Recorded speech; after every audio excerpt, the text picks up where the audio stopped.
जय जगन्नाथ। मैं शिवानी चक्रवर्ती, मैं जगत चक्रवर्ती अपने channel Bong calling food tales में आप सबका स्वागत करते हैं। आज हम जगन्नाथ जी के शूनावेशों के बारे में आपको कुछ ऐसी जानकारी देंगे जो शायद आपको नहीं पता हो। आज है देवशयनी एकादशी, जिसको कि पद्मा एकादशी और आषाढ़ी एकादशी के नाम से जानते हैं। और आज ही के दिन प्रभु श्री बलभद्र जी, प्रभु जगन्नाथ जी और माँ सुभद्रा का शूनावेश होगा रथ के ऊपर।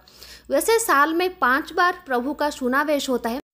पहला होता है पौष पूर्णिमा के दिन, दूसरा होता है होली के दिन, तीसरा होता है रथ के ऊपर, चौथा होता है दशहरा के दिन और 5वां होता है कार्तिक पूर्णिमा के दिन। परंतु बाकी 4 शूनावेश और आज रथ के ऊपर होने वाले शूनावेश में बहुत अंतर होता है। और ये क्या अंतर है हम आगे आपको बताएंगे। जो बाकी के 4 शूनावेश होते हैं उसको कहा जाता है राजोवेश, लेकिन रथ के ऊपर जो शूनावेश किया जाता है प्रभु को, उसको 3 नामों से जाना जाता है। एक होता है सबसे पहला बड़ो तोड़ाऊ वेश, उसके बाद कहा जाता है इसको राजेश्वर वेश और तीसरा कहा जाता है इसको राजाधिराज वेश। बड़ो तोड़ाऊ वेश, राजाधिराज वेश और राजेश्वर वेश, ये रथ के ऊपर भगवान के होने वाले शूनावेशों के नाम हैं, जो आषाढ़ी एकादशी या फिर देवशयनी एकादशी के दिन जो होती है रथ के ऊपर। और जो बाकी 4 शूनावेश होते हैं उसको राजवेश कहा जाता है प्रभु का।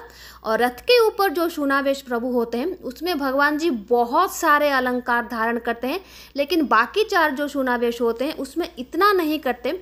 सिर्फ 6 प्रकार के जो आभूषण होते हैं उनको धारण करते हैं।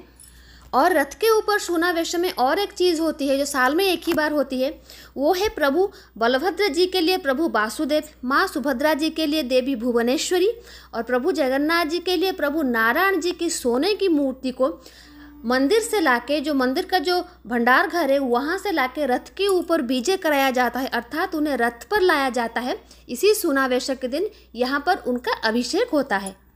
जैसा हमने कहा, रथ के ऊपर जो शूनावेश होता है उसमें भगवान जी बहुत सारे जो सोने का अलंकार होता है उसको धारण करते हैं। उसमें होता है किरीट, जो मुकुट होता है, घाघुड़ी माली, बाघो नखो माली, सेबती माली, आड़ो किया, आड़ो कानी और झुम्पा। इस तरीके के बहुत सारे आभूषण होते हैं प्रभु को, जो सोने के आभूषण होते हैं पहनाए जाते हैं। लेकिन आप सोचते होंगे प्रभु को सोने का वेश क्यों किया जाता है। इसकी शुरुआत 1400 शताब्दी के मध्य भाग से शुरू होती है, जब कपिलेंद्र देव पुरी के गजपति थे और गजपति परंपरा उन्हीं से ही शुरू हुई है। जब वो युद्ध पर जाते थे और वो काफ़ी प्रभावशाली राजा थे, काफ़ी शक्तिशाली राजा थे और युद्ध में बहुत पारंगत उन्हें हासिल थी और इसकी वजह से वो बहुत सारे युद्ध में वो जीतते थे और पराजित राज्य से बहुत सारे स्वर्ण लेकर उड़ीसा वापस आते थे, उत्कल वापस आते थे। और जो भी वो स्वर्ण अलंकार आभूषण जीत कर पराजित राज्य से लाते थे वो सब उन्होंने जगन्नाथ जी को समर्पित कर दिया था, बलभद्र जी को समर्पित कर दिया था, देवी सुभद्रा जी को समर्पित कर दिया था। क्योंकि जगन्नाथ जी जो हैं वो उत्कल के राजा हैं, घोषित राजा हैं। और जो गजपति होते थे वो राउत होते थे, अर्थात सेवक, और जगन्नाथ जी के नाम से वो शासन करते थे। जिस तरीके से रामायण में प्रभु भरत प्रभु रामचंद्र जी के पादुका को अपने साथ रखकर उनके नाम से शासन करते थे, उसकी तो उदाहरण हम नहीं दे सकते, लेकिन उसी तरीके का सिस्टम उड़ीसा में है। जगन्नाथ जी जो है वो उत्कल के, उड़ीसा के, कलिंग के, जो भी उड़ीसा के नाम हुआ करते थे और अभी हैं, उसके राजा है। और जो राउतो होते हैं वो होते हैं गजपति। राउतो का अर्थ होता है सेवक और गजपति जगन्नाथ जी के नाम से सेवा करते हैं। तो राजा जो होता है उसका सारे विजयी पदार्थ पर अधिकार होता है और इसीलिए जगन्नाथ जी को सारे स्वर्ण आभूषण सौंप दिए गए थे, क्योंकि वो विजयी राजा थे। और उसके बाद वो सारे जो धातु थे, स्वर्ण के धातु थे, उसको पिघलाकर भगवान जी के आभूषण बनाए गए और ये परंपरा बहुत दिनों तक चली। जो भी राजा विजयी होते थे और जो भी स्वर्ण अलंकार वो लाते थे वो जगन्नाथ जी को ही दिया जाता था। और ये जो रथ के ऊपर, जैसा मैंने कहा, रथ के ऊपर जो सोने का वेश भगवान जी धारण करते हैं जिसको बड़ा तड़ाव वेश कहा जाता है, ये 1400 शताब्दी के मध्य भाग से शुरू हुआ है, राजा गजपति कपिलेंद्र देव जी के समय से। लेकिन रत्न सिंहासन पर जो प्रभु स्वर्ण रूप धारण करते हैं, जो शूनावेश धारण करते हैं, वो बहुत बाद में आया है।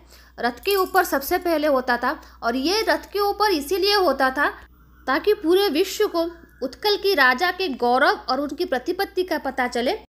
और जो जगन्नाथ जी के भक्त हैं वो भी अपने प्रभु को ऐसे सोने के आभूषण में देख सकते। तो ये सारी वजह थी जगन्नाथ जी के सूनावेश के पीछे।